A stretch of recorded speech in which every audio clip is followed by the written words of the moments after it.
Salam alaikum wa rahmatullah, la paix soit sur vous. Eh bien voilà, comme il était prévu, nous allons avoir aujourd'hui un chat et je vais essayer de répondre aux questions que vous m'avez laissées, Inch'Allah, avec ce seul problème qu'il y a eu en l'occurrence 1500 questions qui ont été posées, enfin 1500 commentaires dont la majorité, l'immense majorité sont des questions. Donc mes excuses, évidemment je ne vais pas pouvoir répondre à toutes ces questions. Je vais essayer de faire de mon mieux et essayer en l'occurrence de pouvoir répondre à un maximum de ces questions. En tout cas, pour le temps qui m'est imparti, j'ai à peu près, j'aimerais pouvoir faire ça sur une heure, un tout petit peu plus qu'une heure. Mais Inch'Allah, on va essayer de s'en tenir à une heure et puis peut-être essayer de voir si je peux prendre 20, 30 questions peut-être. Mais en même temps, bon, il y en a qui se recoupent. Juste une petite chose que je voulais vous dire auparavant, je sais que certains d'entre vous suivent un tout petit peu ce que l'on fait au niveau de nos activités. Donc on a l'université d'été, on a cette rencontre qui a lieu à Abidjan du 11 au 16 du 11 au 16 août et il y a encore des places pour ceux qui sont extérieurs à l'Afrique. Pour les Africains, les places sont déjà toutes prises, mais pour ceux qui ça pourrait intéresser de venir passer une semaine de formation en même temps de visite du pays, c'est une bonne chose. C'est vraiment extrêmement instructif pendant une semaine du 11 au 16. Donc il y a encore des places. Et puis on a aussi commencé maintenant à commencer, ça va bien. On a commencé à ces universités d'été. On en a eu une en anglais à Grenade sur les Madrasés. On en a une au mois de septembre en anglais également sur la situation des musulmans en Europe avec un certain nombre de spécialistes pendant une semaine.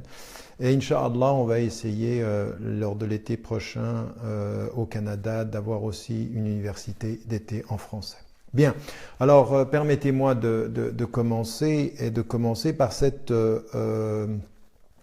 première question qui a été posée par Fatem Or-Malifod, si ma prononciation est juste, qui a eu pratiquement 530 likes et que vous le savez, j'ai dû prendre par les priorités en même temps les questions les plus intéressantes.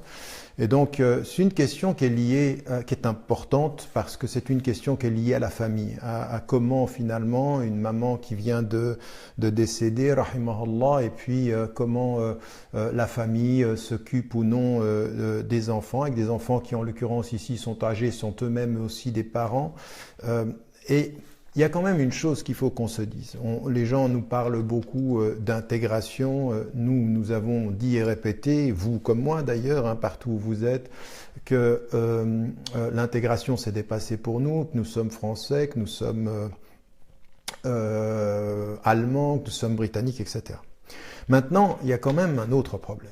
Et ce problème-là, il n'est pas simplement pour les musulmans occidentaux, les occidentaux musulmans ou ceux qui vivent en Europe ou aux États-Unis. Il est aussi pour quelque chose qui est en train de se passer dans toutes les cultures mondiales, sous la pression de la culture dominante. Et la culture dominante, c'est celle de la culture de la consommation, c'est celle qui est pour le travail, l'efficacité et le rendement. Et nous sommes en train, de cette fois-ci, de nous intégrer à cette culture dominante, où que nous vivions d'ailleurs. C'est vrai que si on vit au Sénégal, c'est vrai si on vit à Niamey, c'est vrai si on vit en Côte d'Ivoire, c'est vrai si on vit même si on vit à la Mecque, tout près du centre spirituel, on s'aperçoit que la culture dominante nous colonise tous et nous fait perdre un certain nombre de principes. Parmi ces principes-là, il y a l'idée effectivement de cette solidarité avec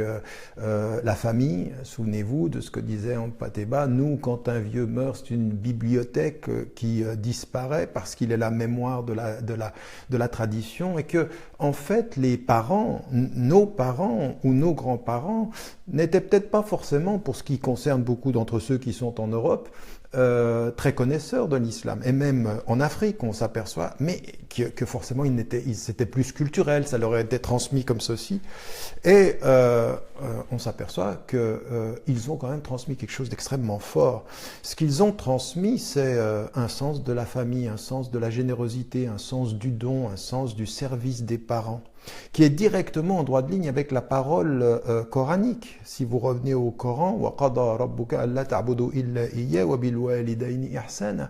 Dieu a commandé que vous n'adoriez que lui, et tout de suite après lui, et que vous soyez bienfaisants vis-à-vis de vos parents. وإما يبلغن أحدهما أو كلاهما الكبر فلا تنهرهما فلا تقل لهما أف. Regardez le verset, je l'oublie là maintenant, et c'est pourtant un verset essentiel. Si l'un d'entre eux atteint l'âge est vieillissant, ou tous les deux, فلا تقل لهما أف, ne leur dis pas ouf, ولا تنهرهما, c'est-à-dire ne les rejette pas, ne les méprise pas. Donc il y a ici وقل لهما قولا كريما, et dis-leur des paroles de bien. واخفض لهما جناح الذل من الرحمة, et déploie sur eux l'aile de la tendresse, plein de miséricorde. Regardez ce que nous dit le Coran. Et il nous parle de ça, il nous parle de tout de suite après Dieu, les parents, et puis cette idée que, attention, les parents c'est important, mais ici, si l'un des deux atteint un âge avancé, ou les deux, il faut de ce point de vue-là, c'est-à-dire ils vont devenir un poids dans ton quotidien, il ne faut même pas que tu leur dises ouf, tu ne dois même pas les mépriser. Dis-leur des paroles de bien, c'est-à-dire une attitude qui est... C'est nous qui devrions apporter dans la culture aujourd'hui mondiale de la consommation, du vite fait, du manque de respect par rapport aux personnes âgées, par rapport à nos parents. Et là, nous, on fait le contraire, on s'est laissé coloniser par une culture qui est une culture de l'efficacité, une culture de l'égoïsme, de l'individualisme parfois, du manque de générosité.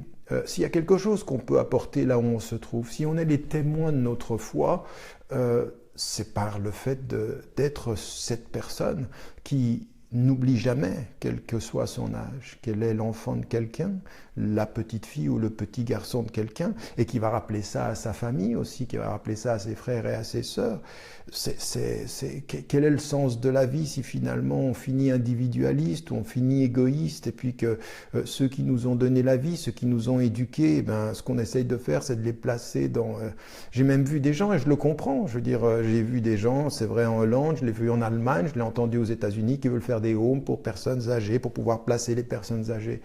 Bon, parfois on est dans cette obligation-là, mais on ne devrait pas aller dans ce sens-là. On devrait accueillir ses parents chez soi, on devrait avoir toujours quelqu'un qui s'en occupe. Ça doit être une conscience familiale. Il y a la conscience individuelle et il y a la conscience familiale. Et donc ce que nous dit ici Fatem, qui c'est vrai, on est de ce point de vue-là un peu colonisé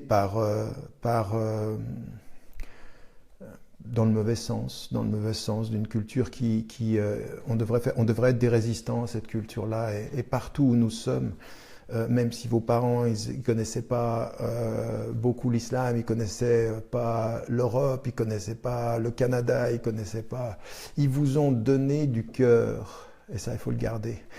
Ils n'ont pas toujours transmis la connaissance. Les parents n'ont pas toujours transmis la connaissance, mais les parents transmettent la connaissance du cœur. Et cette connaissance du cœur, il faut vraiment la protéger, il faut la nourrir, il faut l'exploiter, il faut en faire quelque chose de beau. Il faut vraiment, de ce point de vue-là, s'engager de ce point de vue-là à le maintenir. Il y a une deuxième question qui m'est posée par Abdelrahman Diallo, il est au Sénégal, et puis elle va dans le même sens que Zitouna Laïla, Zitouna qui est en Belgique et qui est liée au don du sang. Alors bon, j'ai vu aussi sur les réponses je vous ai dit là, les 1500, je regarde, hein. D'ailleurs certains se posent la question de savoir si je regarde les commentaires. Je ne peux pas toujours tout regarder. J'ai d'autres personnes qui travaillent avec moi sur le Facebook, mais parfois je regarde et parfois on attire mon attention sur un ou autre commentaire. Donc j'essaye de faire en sorte de pouvoir suivre ce que vous faites par respect, par le temps, parce que qui m'est imparti aussi, et parce que je pense que c'est important d'être toujours accessible et disponible aussi à ces rencontres-là et à vos interpellations. Alors, Laïla et Abdelrahman posent la question du don du sang ou du don d'organes.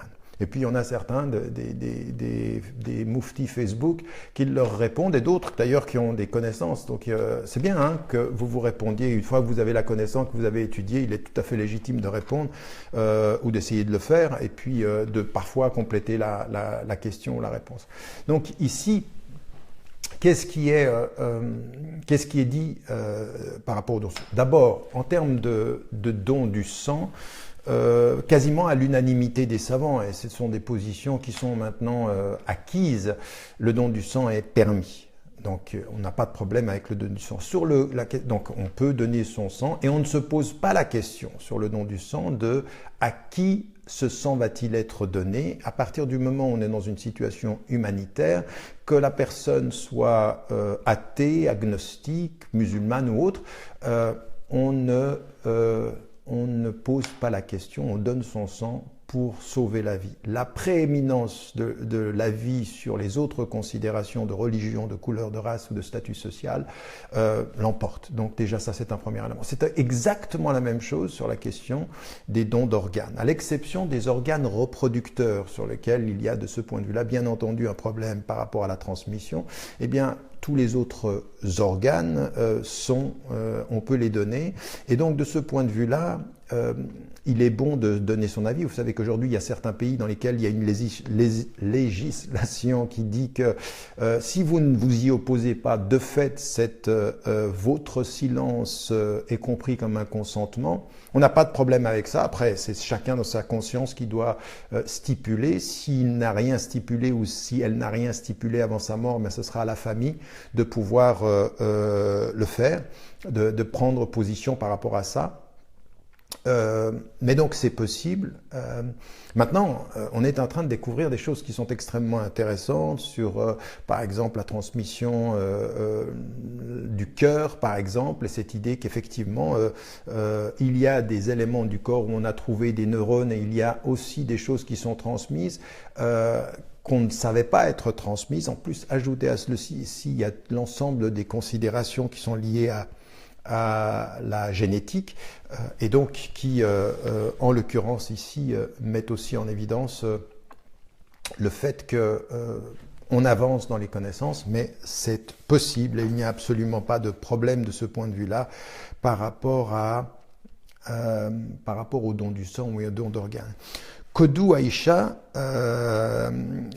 qui est du Sénégal également, qui pose la question de la mosquée en Allemagne où on accueille l'homosexuel, les trans, et on refuse les femmes, et elle dit les femmes voilées. Et il y a une personne qui a raison de la rectifier, ce n'est pas les femmes voilées qu'on refuse, ce sont les femmes qui portent le niqab. Et donc déjà, il y a un premier principe, c'est que une mosquée ne doit pas interdire l'entrée à une personne, et en l'occurrence, ce qui est le plus important, c'est que à l'entrée de la mosquée, on ne demande pas aux gens quelles sont une personne qui rentre dans la mosquée et qui est une personne musulmane doit pouvoir aller prier. On ne demande pas aux gens ni ce qu'ils ont fait, ni le degré de faute qu'ils portent ou de mauvais comportement qu'ils portent. Quand les personnes veulent aller à la mosquée prier, ils doivent avoir le droit. Et donc, en l'occurrence, on ne devrait pas avoir ce questionnement-là à l'entrée de la mosquée, et on doit laisser les gens prier. Maintenant aussi, il y a des règles. Cette idée que maintenant, on prie dans le mélange, Dans le même lieu, on peut avoir des hommes et des femmes qui prient, mais on suit l'exemple du prophète alayhi salam, où les hommes, à cause de la gestuelle, pour la pudeur et pour la modestie, les hommes priaient devant, les femmes priaient derrière, et donc en l'occurrence, il y a un certain type de respect. Ça ne veut pas forcément dire qu'on doit avoir deux espaces totalement séparés, comme c'est devenu la règle aussi culturellement. À l'époque du prophète alayhi salam, ça se passait pas comme ça. Moi-même, dans ma jeunesse, je vis dans mon père qui avait créé et fondé le premier centre islamique de Genève. Il faisait en sorte que les personnes priaient dans le même espace. Et donc ça, c'est possible. C'est une orientation qui est possible d'un point de vue islamique. Et il y a beaucoup de mosquées aujourd'hui qui le font, mais en respectant les règles. Maintenant, ce que l'on a maintenant avec cette volonté de contestation des règles, en montrant qu'on est très moderne, ben là, il faut être extrêmement clair. Il y a des choses qui sont permises et il y a des choses qui ne le sont pas. Il y a des règles qu'il faut respecter et il faut les respecter de façon extrêmement claire. Maintenant, la question qui est celle de Aïcha Kodou, c'est aussi de dire, mais maintenant on est en train de nous dire, il y a d'un côté les musulmans fondamentalistes, puis d'un côté les musulmans modérés. Alors évidemment, là on est dans un vrai problème. Pourquoi est-ce qu'on est dans un vrai problème ici? Parce que on sait bien ce que ça veut dire. Souvent, les musulmans modérés, ce sont les musulmans soit qui ont totalement, il y a plus de règles, tout est possible pour montrer qu'on est à l'époque. Alors après, on diminue, on s'adapte tellement à la pression, puis c'est comme ça. Hein. La colonisation des esprits, comme la colonisation politique, comment est-ce qu'elle fonctionne? Elle fonctionne par faire pression pour que l'autre, pour qu'il soit accepté, commence à faire des compromis, et tellement de compromis qu'il reste presque plus rien au fond. Et donc c'est pour ça que ce que je tiens comme discours à travers le monde, ou en particulier en France, pour ceux qui suivent ce qui se passe en France, ben, ça ne va pas parce que non, sur les choses sur lesquelles il faut être extrêmement clair. Maintenant, est-ce qu'il y a effectivement des musulmans qui sont extrémistes dans leur lecture, qui sont violents, qui sont extrémistes violents et qui sont, bien sûr, donc on peut des fois utiliser le qualificatif. Moi-même, je l'utilise. Je pense qu'il y a effectivement des interprétations extrémistes et violentes. Après, il faut qualifier les choses, mais cette façon aujourd'hui de nous présenter le bon islam contre le mauvais islam, le bon musulman contre le mauvais musulman, puis quand on regarde ce que c'est ceux qui sont les bénis oui-oui du discours mondial sur l'islam et qui sont prêts à compromettre tout de leur religion, ben ça c'est l'islam modéré, puis ceux qui pratiquent, ben c'est déjà des fondamentalistes ou des intégristes. Non, ça on n'entre pas dans ceci et ça c'est évidemment problématique. Il y a une quatrième question qui est posée par Pacrette de Wienerfall, qui dit pas d'où il vient, lui, et qui fait référence aussi à une question que Abbas Ben Diawara, de Paris. Et il pose la question sur l'intérêt bancaire.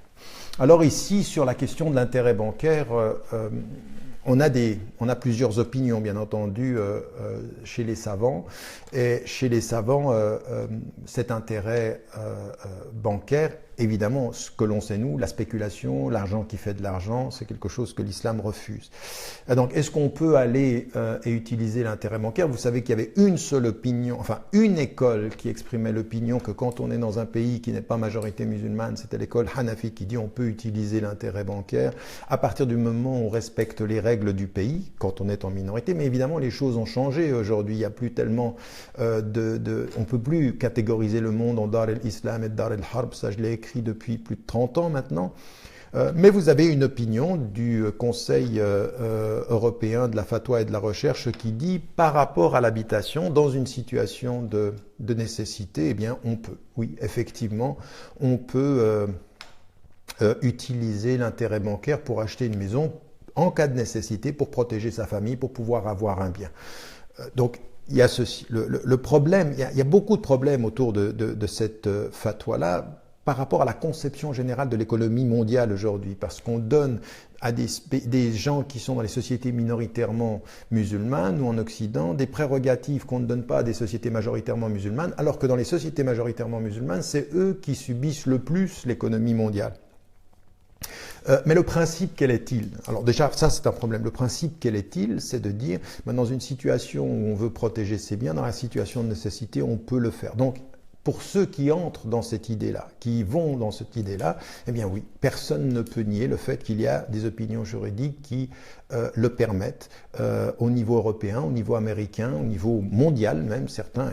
D'ailleurs, ça n'a pas commencé en Europe, ça a commencé dans les années 60 avec une fatwa des savants hanafites d'Inde qui avaient visité l'Afrique du Sud. Et c'est en Afrique du Sud qu'ils avaient mis en évidence que dans cette situation-là, on pouvait aller de l'avant et en tirer, utiliser l'intérêt bancaire pour l'achat d'une demeure, pas dans toutes les circonstances, bien entendu.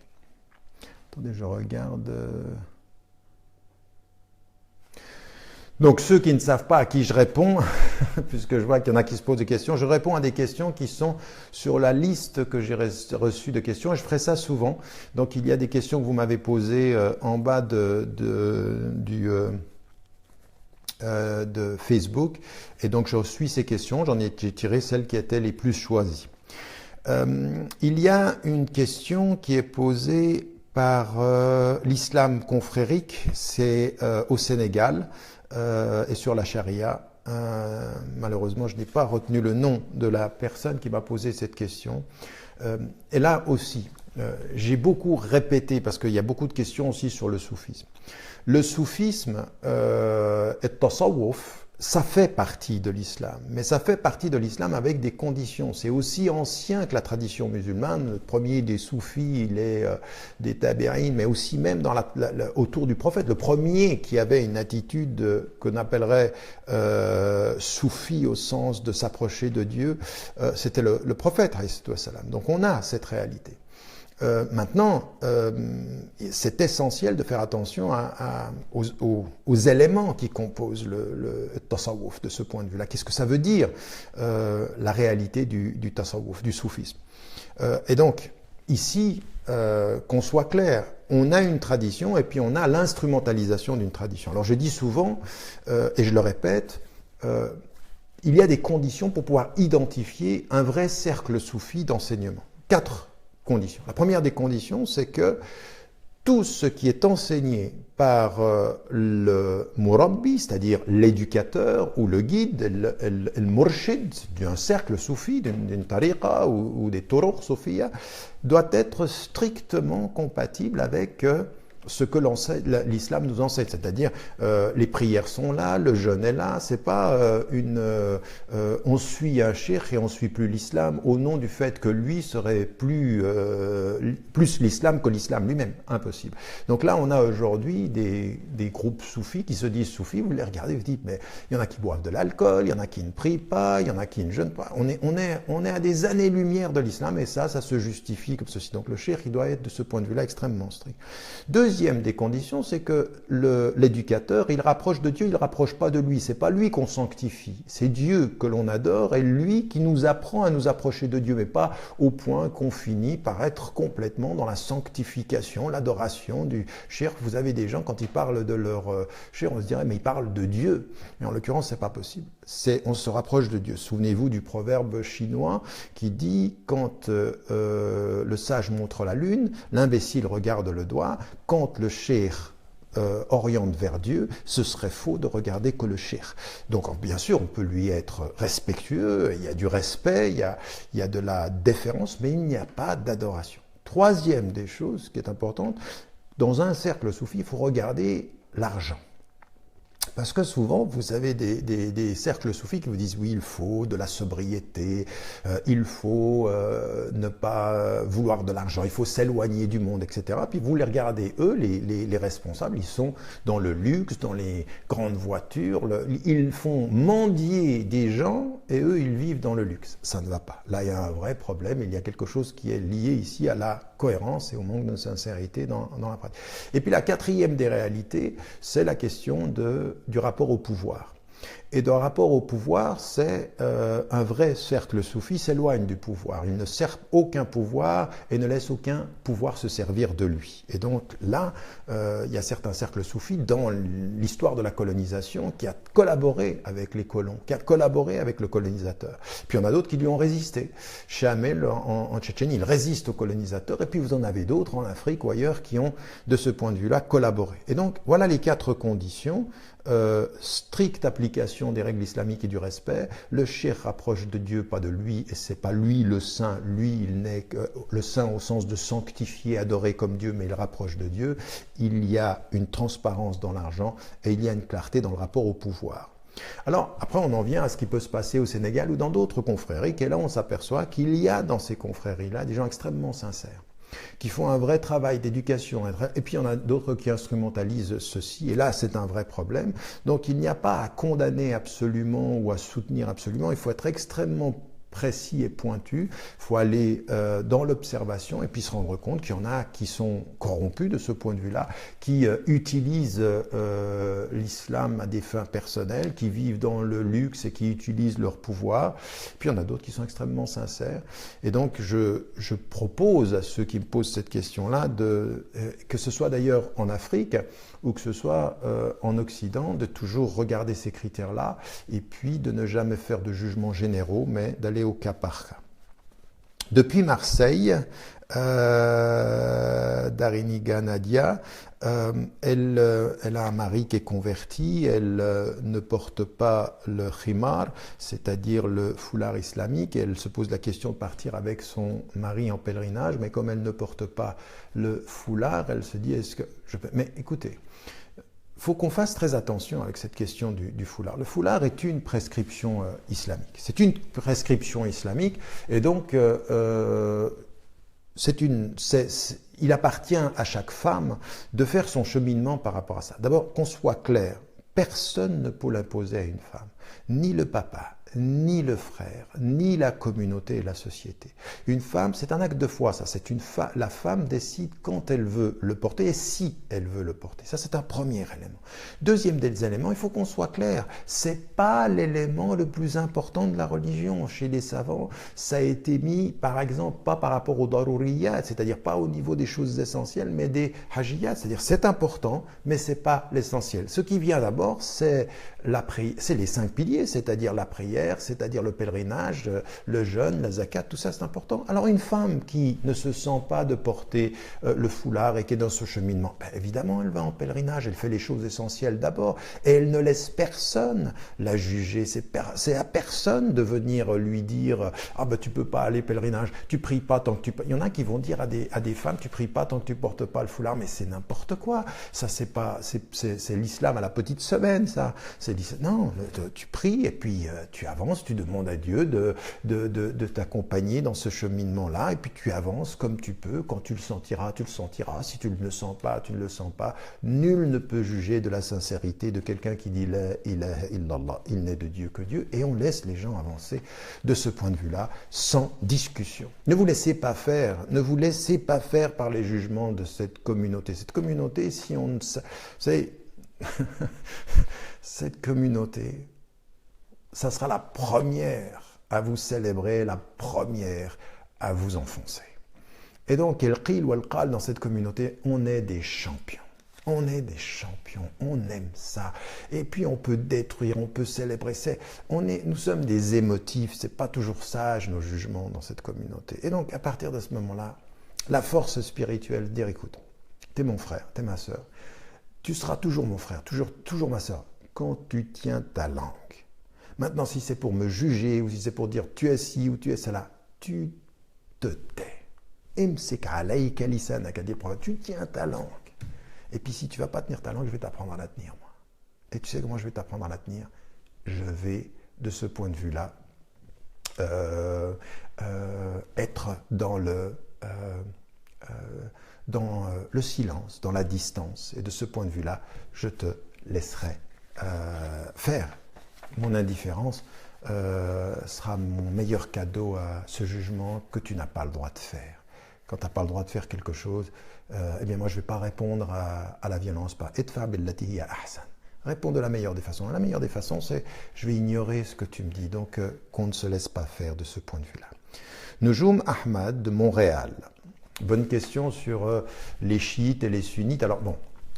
Dans le dernier livre, Le génie de l'islam, j'ai pris beaucoup de temps pour expliquer les différents degrés, les deux traditions chiites, sunnites, ibadites, c'est-à-dire les trois qui restent, 82%, 15%, 1% ou 84%. On est dans des chiffres qui sont approximatifs.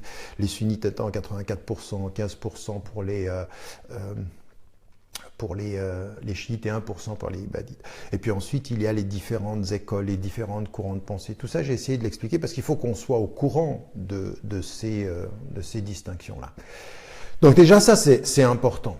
Ensuite, ce qu'il faut qu'on se connaisse, c'est d'abord, il y a eu un contentieux historique. Qui devait prendre la tête de la communauté avec la mort du prophète alayhi salam. Alors les chiites pensent que ça doit être de la famille, c'est-à-dire que ça doit passer par Ali, et ils ont de ce point de vue-là des hadiths qu'ils vont essayer de mettre en avant. Et puis les sunnites, la grande majorité, disent non, ça doit être de la tribu, on aime bien, du clan, mais ça ne doit pas être une question de sang. Ça doit être quelqu'un qui doit être choisi par la communauté. Et c'est pour ça qu'on a les trois premiers califes après le prophète alayhi salam. Bon, ayant dit ceci, on a un premier contentieux, il est politique. C'est important de s'en souvenir parce que la politique nous a toujours divisés et ça a commencé tout de suite comme ça. C'est-à-dire qui prend le pouvoir. Ensuite, il y a eu de ce point de vue-là des divergences théologiques sur l'imama, sur la délégation de pouvoir, sur l'autorité, qui a l'autorité, sur la structure même de la délégation de cette autorité. Là, nous ne sommes pas d'accord. Sur les hadiths, nous ne sommes pas d'accord. Et sur des interprétations, nous ne sommes pas d'accord. Alors, vous avez des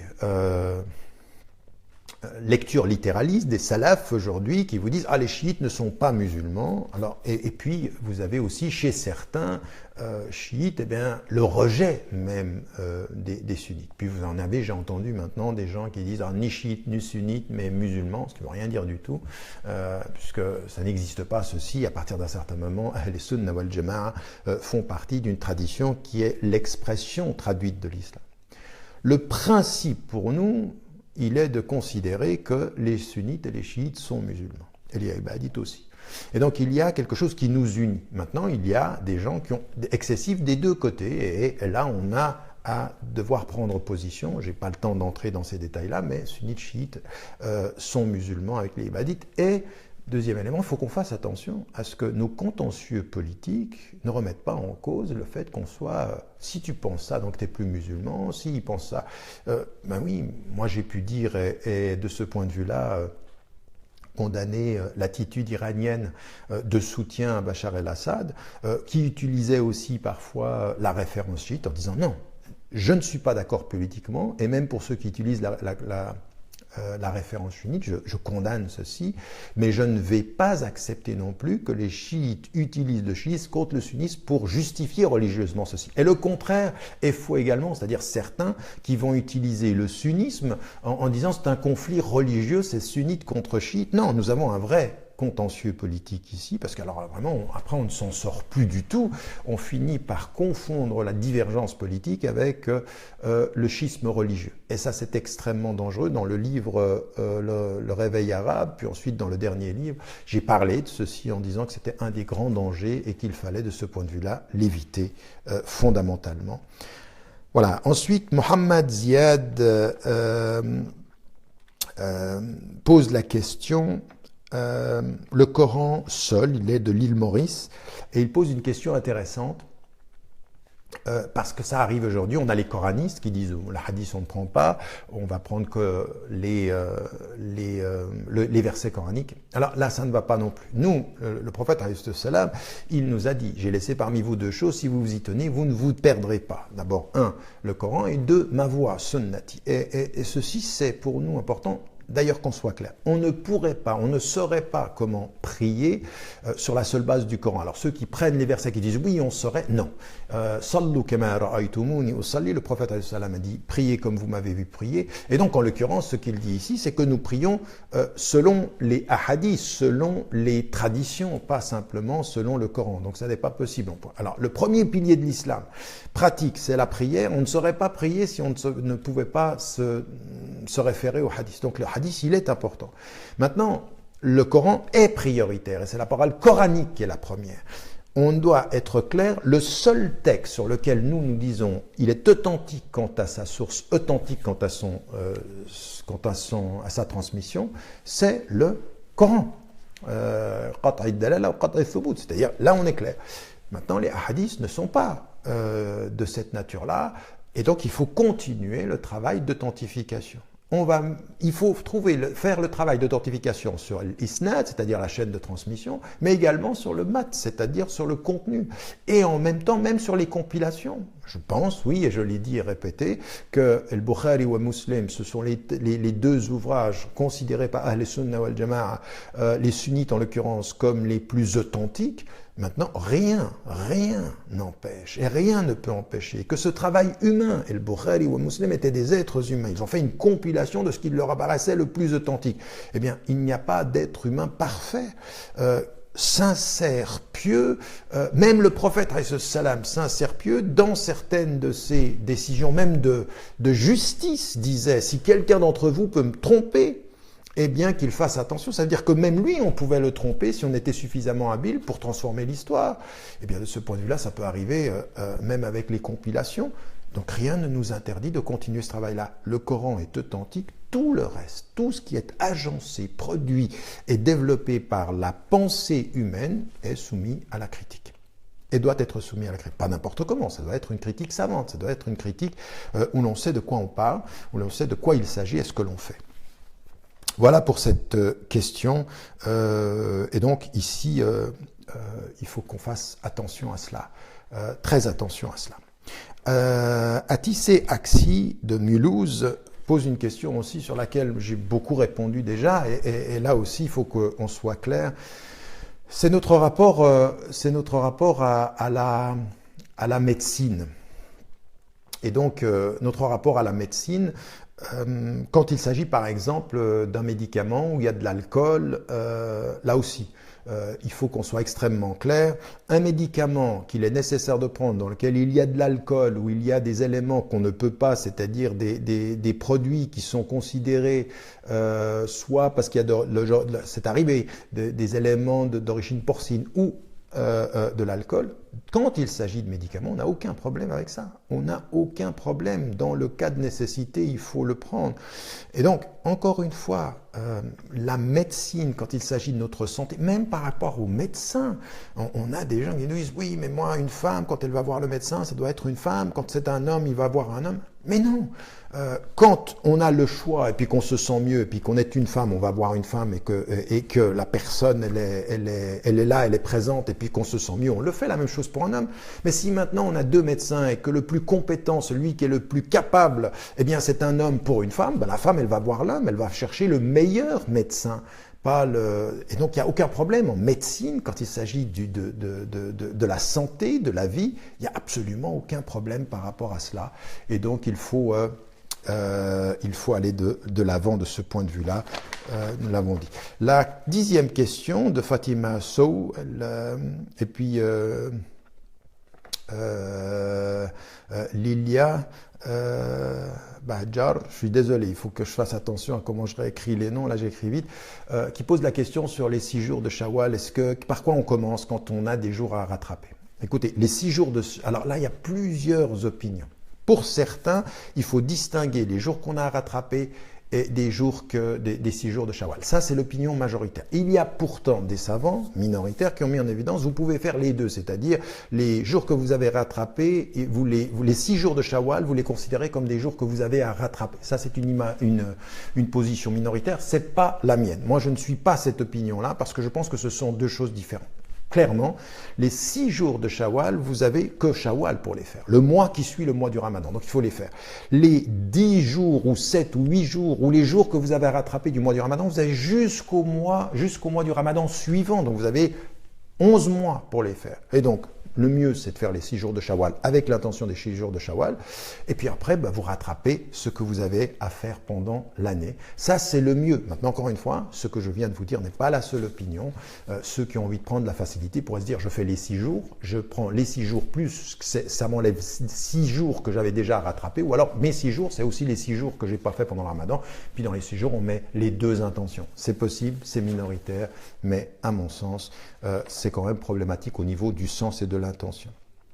Amal Damash, qui est d'Algérie et qui vit à Londres, et qui dit il faudrait parler des versets controversés, et ça rejoint ce que Idriss pose comme question aussi depuis Paris, quand il dit est-ce qu'il n'y a pas des interprétations qui soient plus radicales, en l'occurrence de ce point de vue-là.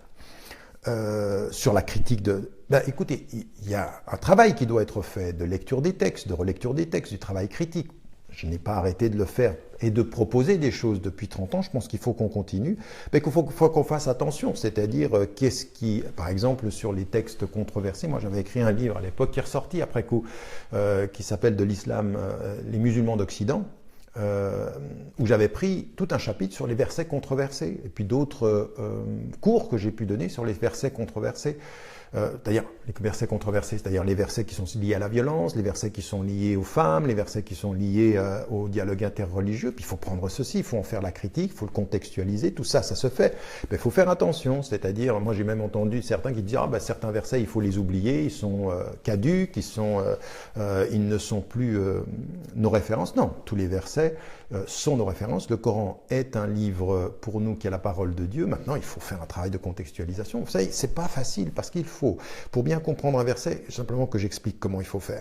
Il faut prendre le verset et puis regarder le contexte dans lequel il est. Pourquoi il faut faire ça? Parce qu'en fait, le Coran, il est révélé comme réponse à une circonstance historique. On est dans une situation historique. Il y a des questions qui se posent. Le Coran est révélé à ce moment-là. Donc, il faut voir la révélation en fonction de son contexte du moment de la révélation. Puis ensuite, il faut en tirer les principes. Et ce principe-là, il faut le prendre et se poser la question de son application à notre époque, à nous. Donc, vous voyez, c'est un double, ce qu'on dira, un double cheminement dialectique. C'est pas facile, pas tout le monde peut faire ceci. Puis d'abord, il faut avoir la connaissance. Qu'est-ce qui se passait à l'époque? Vous prenez le Coran, vous pouvez pas savoir. Il faut une étude, c'est scientifique, c'est un travail profond, théologico-légal et culturel et contextuel et social. Ça amène ensemble la théologie. Donc déjà, la connaissance de la langue arabe, la grammaire, la sémantique, ensuite le contexte, la sociologie, les sciences politiques, les sciences sociales, il faut les deux normalement, puis ensuite on doit ramener ça à nous, comprendre le principe, extraction du principe, comprendre le pays dans lequel on est. Eh bien oui, mais ça il faut. Mais il ne faut pas de ce point de vue-là qu'on commence à dire n'importe quoi. Et puis, les versets controversés ne sont pas tous controversés non plus. Il faut aller plus loin aussi de ce point de vue-là. Khadija, d'Algérie, à Annaba, elle pose une question de est-ce que je vais pouvoir retrouver ma famille au paradis? Alors, c'est l'espérance de tous. Et là, il y a une chose c'est une question qui est très spirituelle, ça, parce qu'on se pose la question par rapport à ses parents, par rapport à sa famille. On a tous cette espérance-là, et donc ce qu'il faut faire quand on est avec sa famille, il faut savoir. Tout ce qui est sur la terre va disparaître. Nous, on va partir. Toutes nos histoires d'amour finiront mal. Toutes nos histoires de fraternité finiront mal au sens où on va mourir, au sens où on va se séparer. L'un partira avant l'autre. Et donc, c'est l'invocation ici, c'est la patience, c'est la relation à Dieu, c'est l'espérance. L'espérance, elle est importante, l'espérance du salut. Beaucoup d'humilité, beaucoup de patience, beaucoup de prière, beaucoup de communication avec Dieu. Personne ne sait ce qu'il adviendra. Alors il y a une autre question qui est posée par rapport à quelqu'un ici qui est Sab Yaman qui dit est-ce que tous les juifs et les chrétiens on ira en enfer? Et moi j'ai qu'une seule réponse par rapport à ça parce que je ne sais pas la sincérité des gens, je ne sais pas ce qu'ils savent, je ne sais pas ce qu'ils nient. Parce que pour nier quelque chose comme kafir, c'est la négation. Si je ne sais pas ce que les gens nient, qu'est-ce que je peux savoir de la sincérité? La seule chose que je sais c'est Allahu A'lam. Moi, je sais ce que je sais. Et ce que je sais, c'est qu'il y a la ilaha illallah. Il n'est de Dieu que Dieu. Et donc, de ce point de vue, je suis avec lui. Et je crois que ce texte est le dernier texte révélé. Même moi qui sais ça, avec tout ce que vous, comme moi, on essaye de faire de bien, on ne sait pas où on va. On fait du mal, on est en contradiction, on ne sait pas où on va. On ne sait pas ce qui va advenir de nous.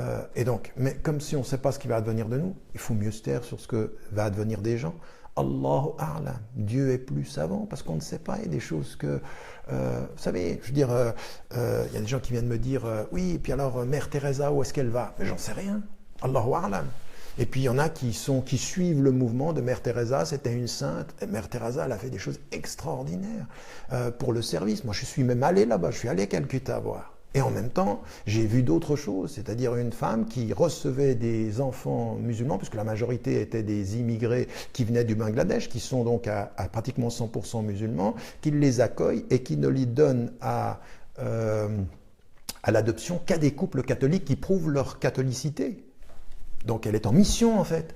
Et donc vous vous apercevez, oui, c'est une femme qui a fait beaucoup de bien, et puis c'est une femme qui est en mission, qui a refusé la contraception au nom de la norme chrétienne qui n'était pas la norme musulmane. Donc vous dites, ah mais attendez, c'est peut-être pas aussi sain que ça tout ça. On en a fait une icône en Occident comme Mère Teresa ou Sœur Emmanuel. Puis après quand vous regardez les choses, vous dites, attendez, Allahu A'lam. On ne sait pas. Et donc, en l'occurrence, on ne sait pas. Maintenant, comme on ne sait pas, il faut effectivement, de ce point de vue, essayer d'être le mieux possible de soi à soi, servir ceux qu'on aime tant qu'ils sont là, continuer à prier pour eux quand ils sont partis, ses parents, ses enfants, parce que parfois c'est le contraire qui se passe, ceux qu'on aime, et puis cette espérance-là, et continuer à parler à Dieu de nos espérances quant à ce qui nous arrivera dans l'au-delà, parce qu'il est le seul à le savoir. Nous n'avons que nos espérances, et tant que nous sommes ici, nous avons nos actions, parce que ce qui restera et qui partira avec nous, ce seront nos intentions, nos actions, nos biens, ils resteront là, nos biens, ils resteront là. Moulay Aziz du Maroc qui vit en France, il dit il pose une question intéressante. Il dit bon ben moi j'arrive là, je trouve rien pour ma formation. Écoutez, franchement, les francophones, vous pouvez pas vous plaindre aujourd'hui. Il y a énormément de livres qui sont faits en français. Ça fait longtemps, maintenant 30 ans, qu'il y a des gens qui publient en français. Tout ce que vous pouvez savoir ou voulez savoir sur l'islam, vous pouvez l'avoir. Alors moi, je viens de faire une introduction. Elle arrive comme maintenant cette introduction-là, mais il y a 1000 autres ouvrages qui sont comprendre l'islam, comprendre la prière, comprendre. Vous avez suffisamment. Ne vous cachez pas derrière l'absence de texte. C'est souvent, en l'occurrence, de la paresse. Alors c'est vrai qu'il y a des textes en arabe, il y a des textes en français, il y a des textes en anglais. Chacun est à même aujourd'hui de pouvoir se prendre en charge pour sa formation. Vous pouvez être tous ceux qui m'écoutent. À partir du moment où vous m'écoutez là, vous pouvez tous être suffisamment autonomes pour comprendre votre religion et pouvoir aller de l'avant. Parce que votre religion n'a pas besoin de vous, mais les autres musulmans ont besoin de vous. Parce que c'est dans le débat entre nous qu'on réussit à faire en sorte que les choses s'améliorent dans notre compréhension de la religion. Nous devons avoir un supplément de connaissance de notre religion aujourd'hui. Ça, c'est nécessaire. Voilà. Ensuite, Souheila, qui pose la question, elle vient d'Algérie, Bouchafa, elle pose la question, est-ce qu'un homme peut se marier dans le dos de sa femme quand, même après qu'il ait un contrat avec elle ou qu'il lui dit qu'il ne le fera pas? La polygamie, c'est un sujet extrêmement difficile dont certains hommes utilisent la possibilité contre toutes les règles, parce que le principe premier en islam, c'est la monogamie.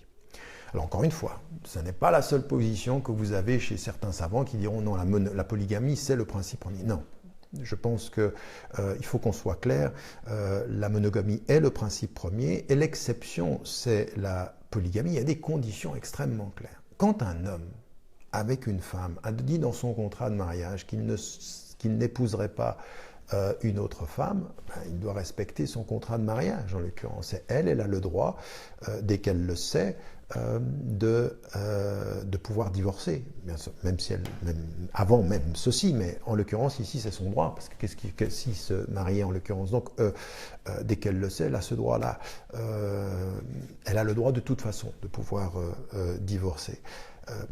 Parce qu'il y a le khul en islam. Donc le droit au divorce d'un côté comme de l'autre est permis en islam. Donc quand on donne sa parole, il faut la respecter. il ne faut pas faire les choses dans le dos, sous prétexte que des savants l'ont permis, en l'occurrence. Là, il faut, de ce point de vue-là, avoir sa propre cohérence à soi et le faire.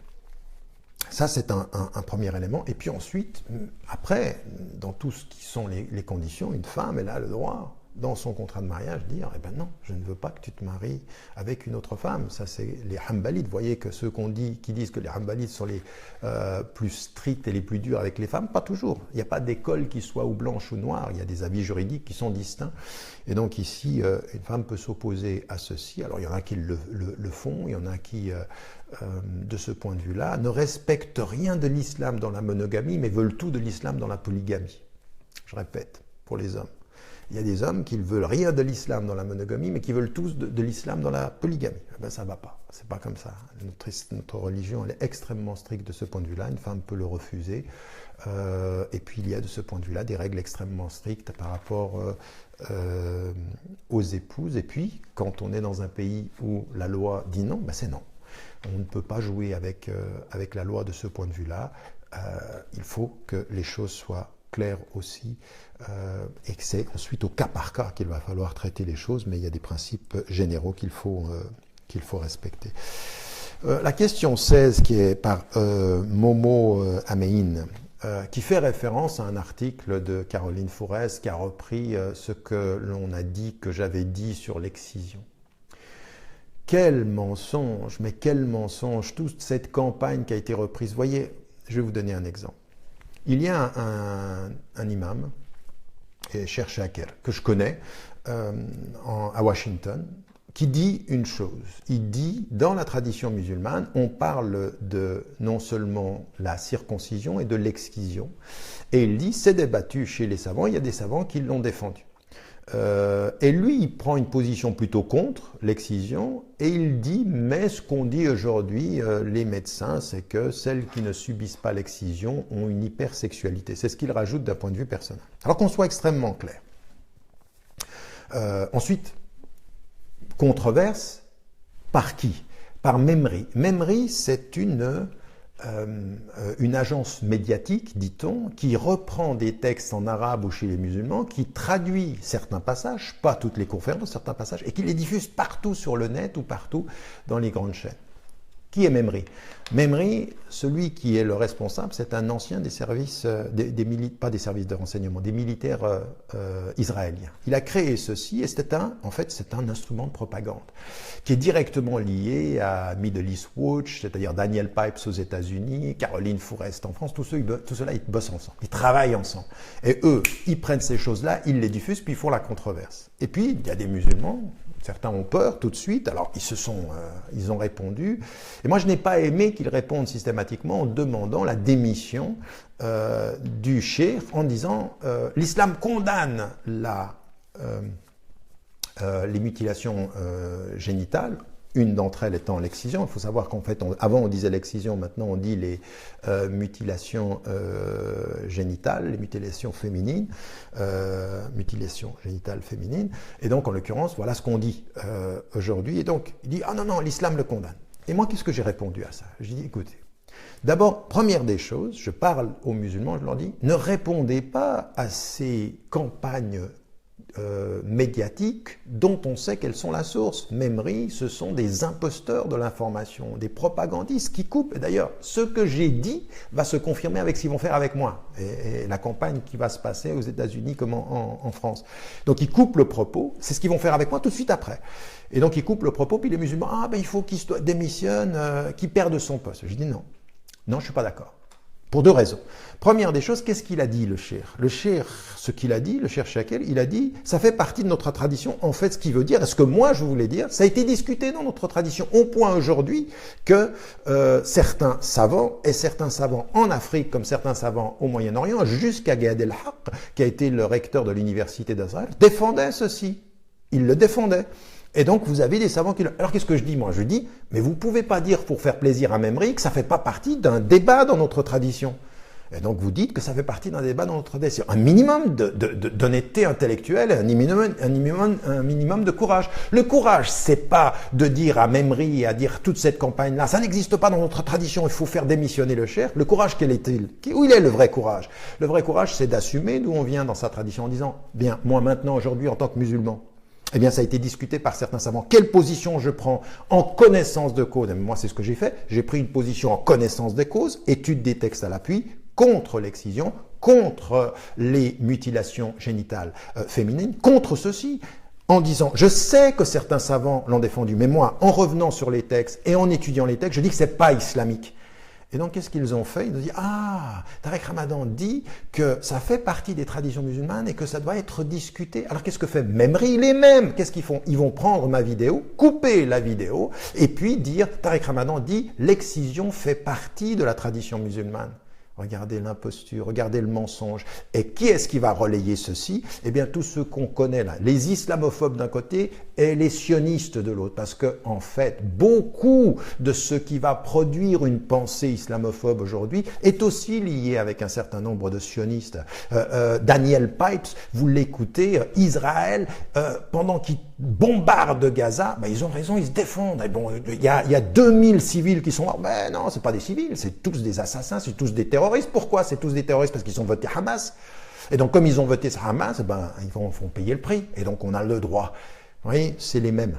Et donc, c'est Daniel Pipes. Vous regardez ceux qui sont liés, qui ont repris dans le Figaro, ou qui ont repris dans le Caroline Fourest, ou qui ont repris aux États-Unis. Même Memri, vous allez sur Internet, vous voyez Memri, la même chose. Ils ont fait exactement avec moi ce qu'ils avaient fait avec le Cheikh Shakel. Et moi, je disais aux musulmans, votre courage, c'est pas celui-ci. Votre courage, c'est pas de dire à un cheikh, on veut que tu démissionnes ou il faut que tu reviennes sur... Non. Qu'est-ce qu'il a dit de faux? Ce qu'il a dit de faux, concernant la tradition musulmane, il n'a rien dit de faux. Il a dit c'était discuté. Il a raison. Ce qu'il a dit de faux, c'est son opinion. Et moi, je dis dans ma réponse, je ne suis pas d'accord avec lui. Mais je ne suis pas d'accord avec lui, ça veut dire je ne vais pas demander à ce qu'on le mette à la porte parce que Memri me le demande.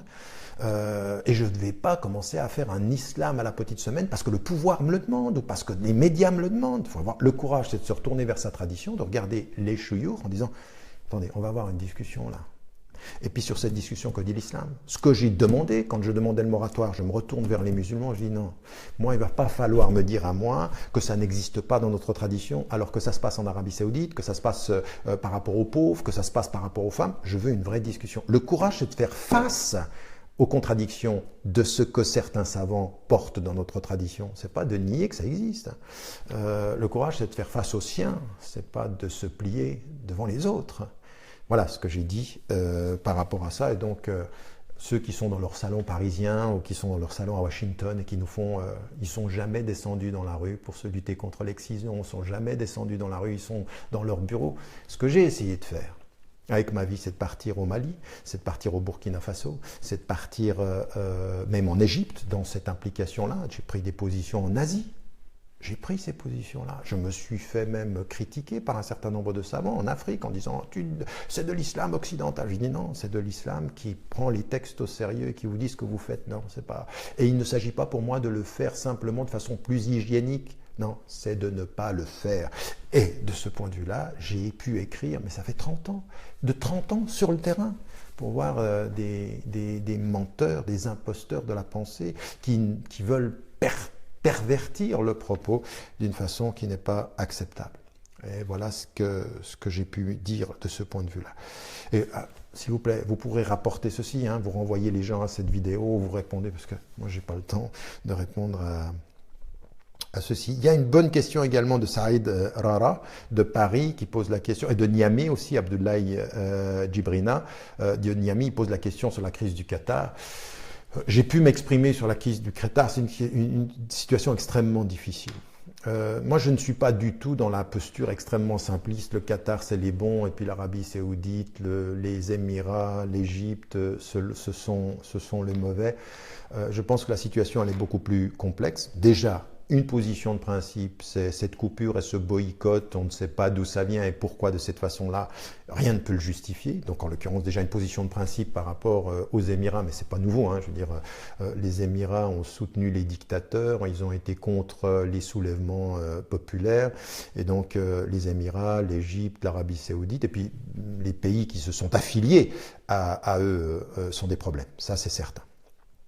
Donc ici, on a effectivement un vrai problème, une position de principe à prendre. Ça, non, il n'empêche que, à côté de ceci, ce qu'il faut regarder, c'est avoir une vision beaucoup plus large. Et la vision beaucoup plus large, c'est que le Qatar est quand même, régionalement, l'allié de l'Arabie Saoudite. Et donc l'allié de le Qatar, excusez-moi, est l'allié des États-Unis. Et les États-Unis sont les alliés des deux. Et donc ici, quel est le jeu des États-Unis? Quel est le jeu de l'Europe dans cette déstabilisation, d'abord de toute la région du Moyen-Orient et la déstabilisation entre ces pays-là? Et donc il faut avoir une vision beaucoup plus grande. Est-ce qu'on a toutes les données? Moi, je ne pense pas qu'on a toutes les données. Cette idée que ce serait simplement une compétition entre le Qatar et l'Arabie Saoudite, je n'y crois pas du tout. Je pense que c'est beaucoup plus profond et beaucoup plus grave que ceci. Et donc, il faut aussi savoir que les États-Unis ont réussi à doubler leur vente d'armes et ils ont imposé au moment de la prise de position sur cette question que le Qatar achète des armes, que la France comme l'Europe a multiplié par 2, 3, voire 4 les ventes des armes, et en particulier dans cette déstabilisation-là, et donc que ce soit par rapport au Yémen, que ce soit par rapport Yémen, que ce soit par rapport à l'Irak, la Syrie. Je pense que sur Periscope, vous allez me perdre parce que j'ai plus de batterie, donc il faudra passer sur Facebook. Je suis désolé, si vous voulez pouvoir poursuivre la visualisation de ces questions-réponses. Donc voilà, je pense que il y a une position de principe, et puis ensuite il y a quelque chose de beaucoup plus compliqué que ceci. On verra ce qui va se passer dans la région, cette division pour mieux régner, et le fait qu'aucun des États, de ce point de vue-là, n'est idéal dans la gestion des affaires régionales aujourd'hui. La crise à Gaza, à l'heure où je vous parle, 1 heure. 1 heure d'électricité par jour. On est passé de 10 à 4 à 2 à 1 et le monde se tait. Le gouvernement israélien aujourd'hui est un gouvernement qui est en train de mettre sous pression la population 1 heure jusqu'à ce que... Alors là, on ne va pas en parler, personne ne dit rien. Puis à un moment donné, qu'est-ce qui peut se passer? Il peut se passer que la population n'est pas d'accord, que quelque chose qui va y avoir une réaction, qu'ils n'en peuvent plus parce que c'est une prison à ciel ouvert, 1 heure d'électricité, puis que quelque chose puisse se passer et qui va justifier ensuite une politique régulière de massacre de la population. Et c'est ce qu'on est en train de prévoir. Pour certains disent cette politique israélienne, elle a des fins d'étouffer la population pour que quelque chose soit provoqué, puis ensuite, qu'est-ce qu'on va nous dire? Ah ben, Israël se défend. Israël répond à l'agression, quelqu'un a tué, et on ne nous dit pas le traitement inhumain que subit aujourd'hui la population palestinienne. Un mensonge caractérisé. Donc là, c'est vraiment inacceptable. Et donc ça, il faut le savoir. Il faut savoir que c'est une chose qui est grave. Ce qui est en train de se passer est que la crise fomente effectivement. La question de Salma Samine sur le fatalisme, sur le maktoub, et qui répond aussi à Wajdaiti, qui, je ne sais pas d'où elle écrit, qui pose la question du fatalisme. Écoutez, le maktoub, bien sûr que Dieu sait le passé, le présent et le futur. Mais nous ne savons pas ce que Dieu sait. Et nous devons nous en tenir à ce que nous savons. Qu'est-ce que nous savons? Que nous avons une conscience, que nous avons une liberté. Je peux choisir de faire ça ou ça. Que celui qui veut croit, celui qui ne veut pas ne croit pas. Et puis il y a la responsabilité, le mas'ouliyya.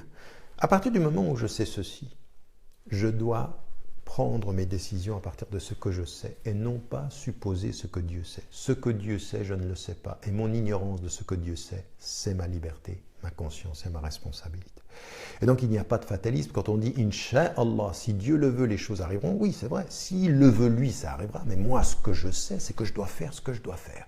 Et donc je dois faire absolument ceci. Après, suivant ce qui s'est passé, je ne peux dire maktoub que quand ça s'est passé. Je ne vais pas dire je vais te donner une gifle, maktoub. Hein, je ne vais pas faire quelqu'un, je dis tu sais quoi, c'est maktoub que je vais te donner une gifle et qu'on lui la donne. Non, on ne peut pas faire ça. Après qu'on lui donné, on peut dire maktoub. Mais là, il aura raison de dire ce qui n'est pas encore maktoub, c'est que tu vas recevoir une gifle toi à ton tour. Donc en l'occurrence, là, le maktoub, c'est après. Et donc, ce que l'on sait, c'est que nous avons à prendre nos responsabilités, à nous engager de ce point de vue-là, à faire notre travail et que ce que Dieu sait, nous ne le savons pas. Il n'y a pas de fatalisme en islam. Idriss Oki, il dit adapter l'islam. Alors, bon, j'ai un peu répondu à cette question-là. On ne peut pas adapter l'islam comme on veut selon le pays. Attendez, il y a des principes. On n'adapte pas la prière, on n'adapte pas le jeûne. On a même vu des mouftis en France qui disaient pendant le mois du Ramadan, vous pouvez pour l'interaction sociale, vous pouvez boire un café pendant. Non, ça c'est pas de l'islam. Ça c'est du n'importe quoi. Non, on garde le principe et puis ensuite on adapte la forme que va prendre le principe. Par exemple, le principe de modestie, on le garde. Le principe de pudeur, on le garde, mais ensuite on n'est pas obligé de garder la forme. La pudeur dans les pays musulmans, ça pouvait être par exemple le khimar, le foulard noir, ou ça pouvait être la tenue vestimentaire qui était liée à la tradition africaine ou arabe. Maintenant, on est en Occident. Effectivement, pouvoir adapter la forme tout en gardant le principe. Mais les principes sont clairs, le halal halal ou le haram haram. Il n'y a pas de ce point de vue-là à changer les choses. Il y avait une question qui se posait, pourquoi la caverne, le Kahf là aussi, sur la question de la caverne, qu'il faut lire... la caverne, d'abord, pourquoi est-ce qu'on l'appelle comme ceci? Parce que c'est le thème qui est présent de la caverne, de ces enfants qui sont restés, enfin de ces jeunes adolescents qui sont restés pendant 300 ans plus 9. Et elle est importante parce qu'elle dit beaucoup de choses. D'abord, l'histoire même de la caverne, elle est importante en elle-même, elle est très instructive spirituellement. Et puis l'autre chose qui est aussi... qui dit quelque chose d'intéressant dans El Kahf, c'est une tradition d'un enseignement, il faut savoir, c'est Moïse, Moussa, qui pensait, puisqu'il était prophète, qu'il savait.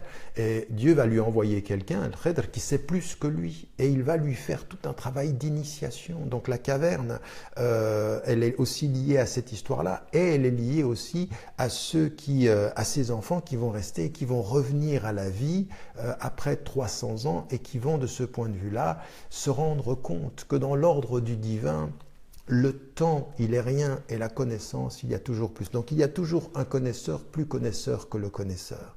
Et il y a toujours dans le temps un temps qui est plus dense que le temps que nous vivons. Notre temps à nous, il est relatif.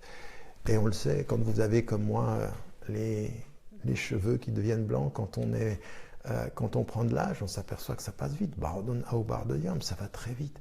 Et donc cette histoire de la caverne, elle met aussi des enseignements extrêmement importants sur le cycle du temps, sur l'humanité des hommes, sur le fait de comprendre, en l'occurrence, les secrets qu'il y a, que finalement, dans l'instant, il faut faire attention à ne pas juger. Il y a des choses qui sont plus que l'instant, plus que le temps présent.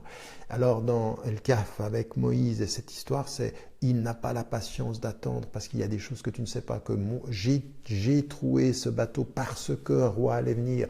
Avec Dieu, Dieu a décidé de m'utiliser moi pour faire en sorte que cet enfant disparaisse, de le tuer parce qu'il allait être extrêmement négatif par rapport à ses parents. Et puis, sous ce mur, il y a des trésors qui vont de ce point de vue-là être retrouvés pour des générations futures. Et ça, c'est Dieu qui décide. Une espèce d'initiation à ma décision, notre décision, la décision seule de Dieu. Et puis ces enfants qui sont là et qui sont dans cette caverne et qui vont, en l'occurrence, être dans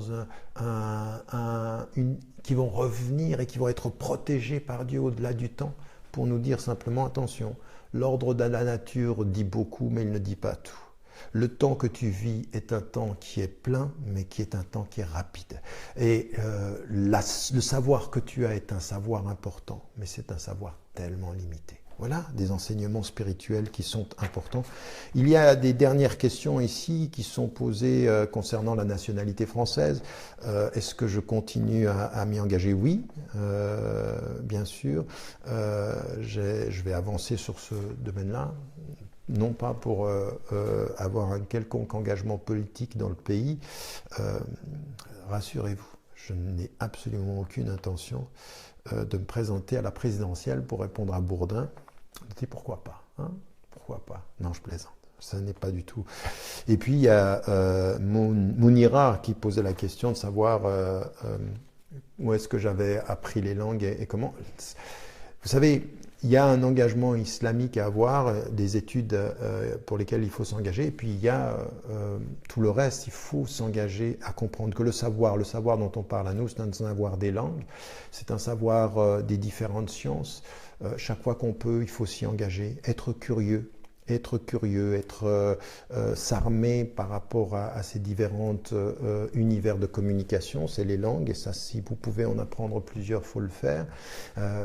Les livres, les différents domaines, il faut s'y engager. Avec la modestie, on ne peut pas tout savoir, on n'a pas de savoir encyclopédique, mais prendre du temps pour gagner en savoir, c'est aussi gagner en sagesse, gagner en temps que l'on donne à se former aussi. Et puis,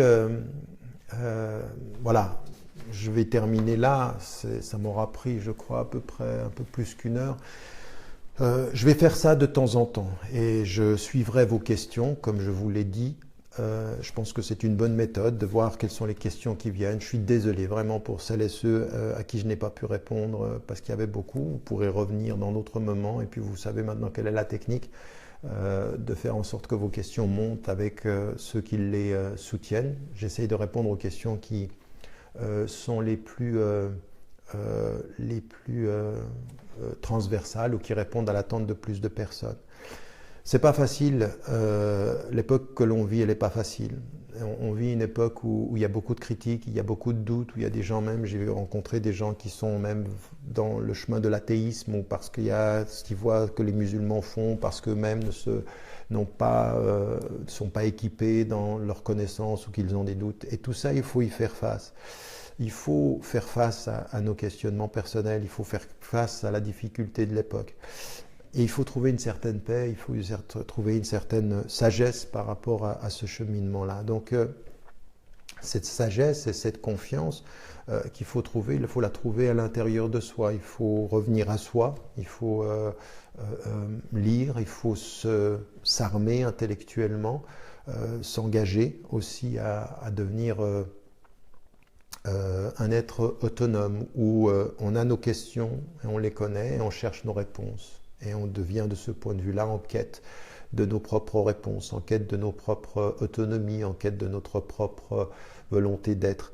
Voilà, moi c'est ce que je fais même dans les formations. D'ailleurs aussi, vous savez que l'IF, l'Institut islamique de formation à l'éthique, on va recommencer un cours qui sera en présentiel à Paris.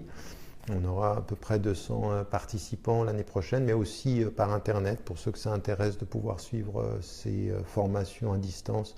On va reprendre ceci comme l'année dernière. Tout le but de cette formation, de ces formations, de ce que je suis en train de vous dire, c'est effectivement de faire en sorte que on soit plus équipé, qu'on acquiert un tout petit peu cette sagesse devant l'adversité du temps.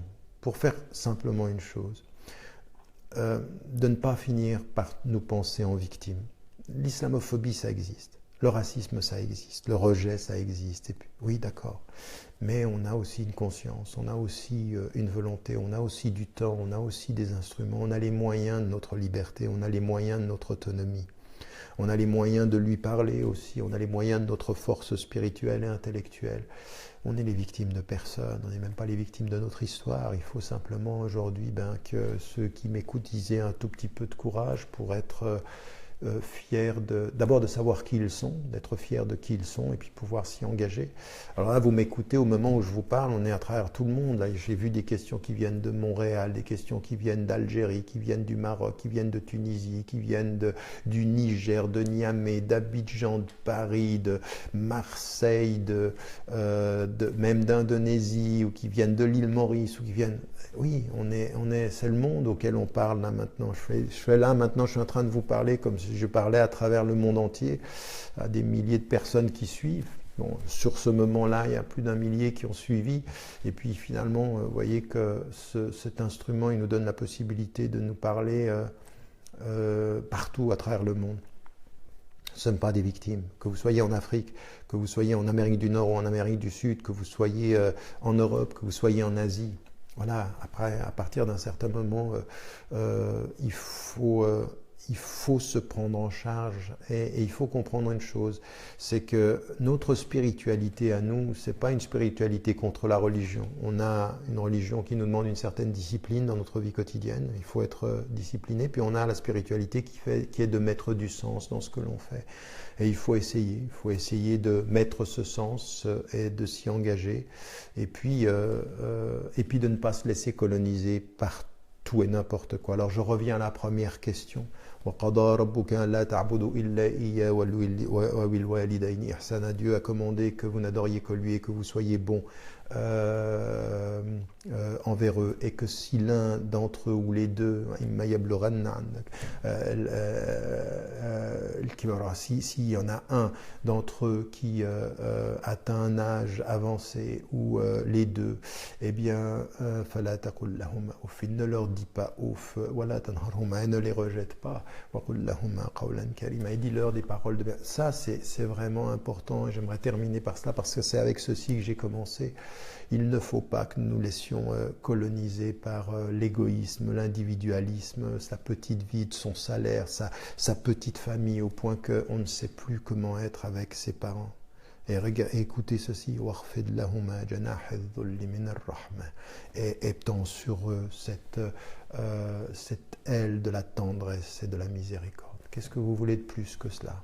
Et si vous venez avec ça, partout où vous êtes, de façon profonde, comme témoin de cette religion, vous qui êtes à Bamako, vous qui êtes à Niamey, vous qui êtes en Côte d'Ivoire, vous qui êtes à Paris, à Marseille, à Lille, vous qui êtes partout où vous êtes dans le monde, vous êtes à l'île Maurice, c'est ça notre témoignage, c'est ça le fait de porter cette foi-là. Et puis même si personne ne nous voit, je me souviens d'une sœur qui a accompagné ses deux parents dans le cancer jusqu'à la mort. Elle était même, elle, l'infirmière, et qui s'en est occupée.